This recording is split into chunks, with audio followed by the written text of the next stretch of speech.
Isso é inacreditável. O ministro do STF, Alexandre de Moraes, exige provas de convite para a posse de Trump, em resposta ao pedido de liberação do passaporte feito por Bolsonaro. Lembra daquela velha máxima? Acuse os adversários do que você faz, chame-os do que você é. Pois bem, a Globo News foi exposta em toda a sua fragilidade, desmascarada diante dos olhos do público. Enquanto isso, a Meta está incendiando a esquerda brasileira, com o governo Lula arrancando os cabelos, enfurecido e desesperado.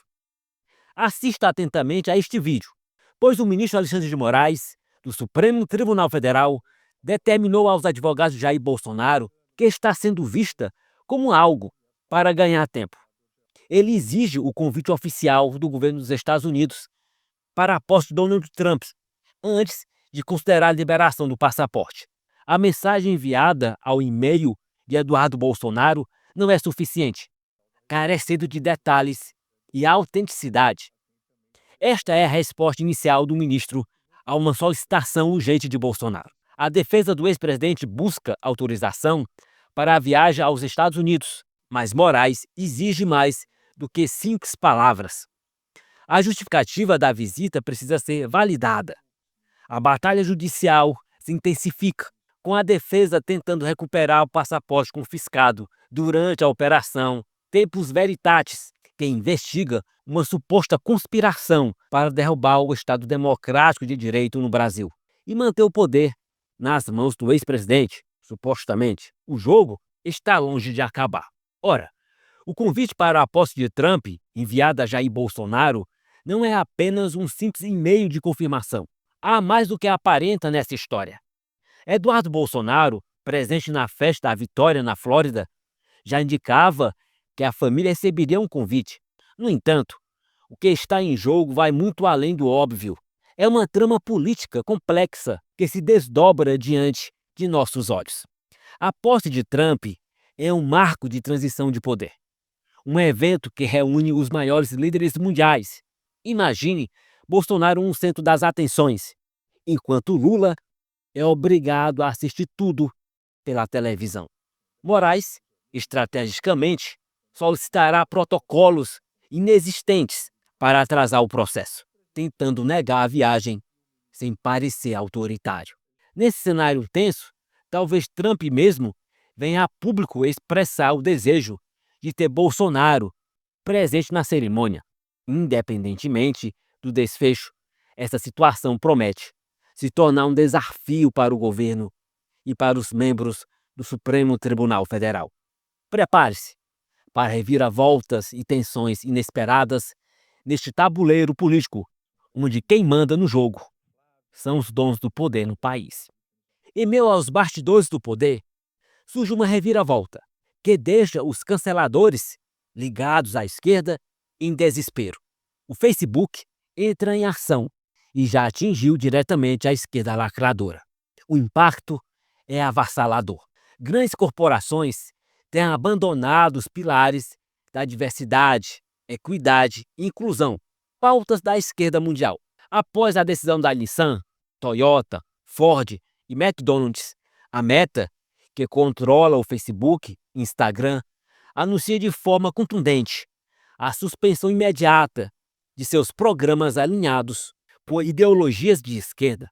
O comunicado interno revela uma nova postura sob a liderança de Mark Zuckerberg, refletindo as complexidades legais e políticas que cercam os esforços de diversidade nos Estados Unidos. Este movimento aponta para o declínio da cultura woke, outrora associada à busca por igualdade e justiça social, mas agora questionada por atender a agendas políticas, especialmente dos democratas nos Estados Unidos e partidos de esquerda ao redor do mundo. Empresas como Microsoft e Zoom já seguiram a tendência de revisão ou extinção de iniciativas similares, citando pressões externas, litígios e desafios de integração com a eficiência corporativa como razão para a mudança. A decisão da Meta chega logo após o fim dos programas de verificação de fatos de terceiros nos Estados Unidos, em meio a crescentes pressões externas.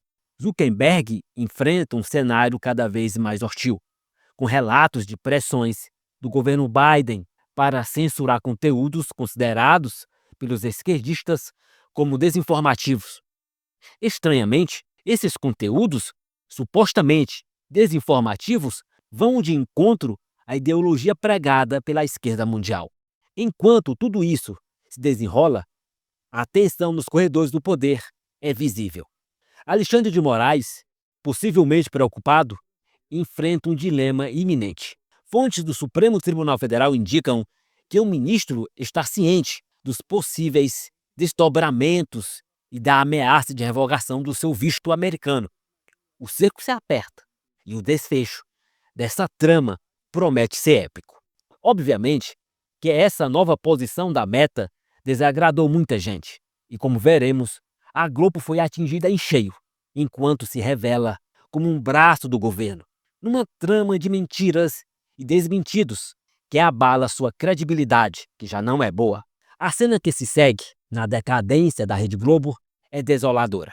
O jornalista militante Otávio Guedes protagonizou um escândalo ao distorcer a verdade sobre as notas da comunidade, ferramenta disponibilizada pela rede social X. Na maior cara de pau, ele afirma categoricamente que a ferramenta é exclusiva para contas pagas e verificadas. Uma mentira vergonhosa, amplificada pelo perfil da Globo News na plataforma. Veja a máquina agindo para tornar uma mentira verdade. Vamos explicar o que a diferença. Vamos lá. Primeiro vamos começar com liberdade de expressão e crime. Você posta na rede social: eu saí do cinema porque o filme é ruim. Acabou, isso é liberdade de expressão, é sua opinião, o filme é ruim. Acabou, não tem checagem a ser feita nisso, acabou. Eu saí do cinema porque o Lanterninha é um estuprador. É crime. Como é que você está acusando alguém de ser estuprador? É verdade? Pode ser crime, pode ser verdade. E como é que se resolve isso? A checagem de fatos é um grupo de pessoas que tem técnicas e acesso a caminhos, técnicas para checar essa informação.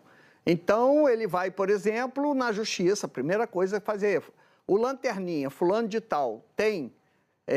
primeiro saber o nome do Lanterninha daquele cinema. Depois vai à justiça. Ver se tem um processo, uma condenação por estupro. Não tem. Depois vai à polícia, saber se algum inquérito, se ele é investigado por estupro. Não. Depois houve o Lanterninha. Ou seja, primeiro que isso é caro e segundo que isso é técnica. Então, essa é a importância das agências de checagem de notícia. O que é notas da comunidade? Por exemplo, no X, só pode dar nota da comunidade quem é verificado. Verificado é aquele pontinho azul e você tem que pagar por isso. Então, não é bem comunidade, é de pagantes, é de assinantes, né? Então, há uma diferença já aí... O que já, desculpa te interromper, o que já altera a amostra, né?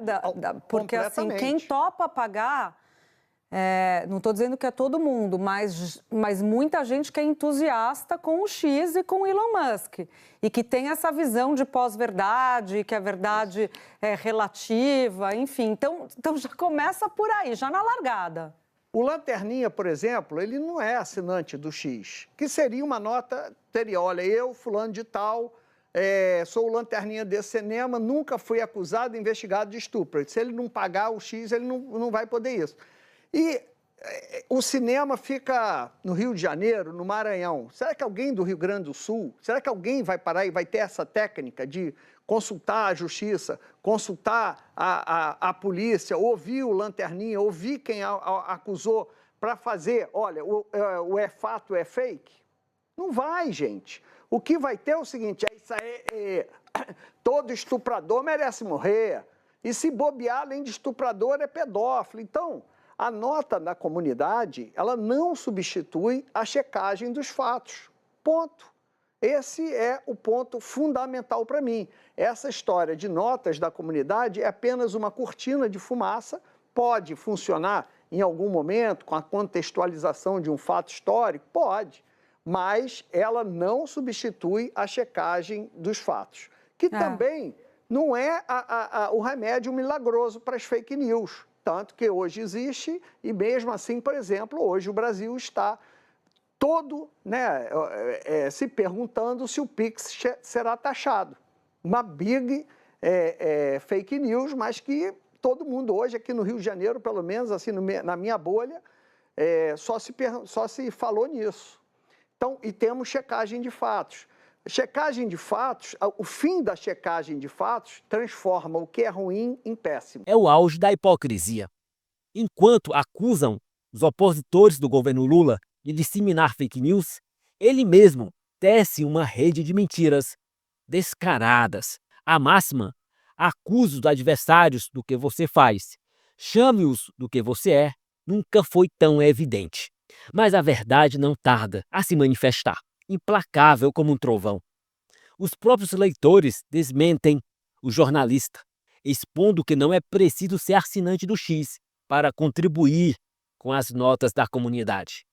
Qualquer usuário ativo e em conformidade com os critérios pode participar dessa ferramenta colaborativa. Diante da pressão da verdade, o jornalista é forçado a se retratar. Ao contrário do que eu disse no meu comentário sobre as diferenças entre nota de comunidade e o sistema de checagem de fatos, as notas do X são abertas a todos os usuários da rede, independentemente de serem verificados ou não e pagarem ou não.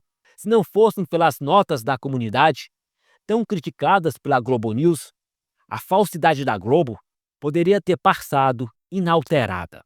Será que é essa a razão pela qual a velha mídia está em alvoroço com a nova postura da Meta? A batalha pela verdade atinge o seu ápice, revelando as entranhas do poder midiático em um embate de proporções épicas. Prepare-se para os próximos capítulos desta saga de revelações da máquina de mentiras chamada Globo.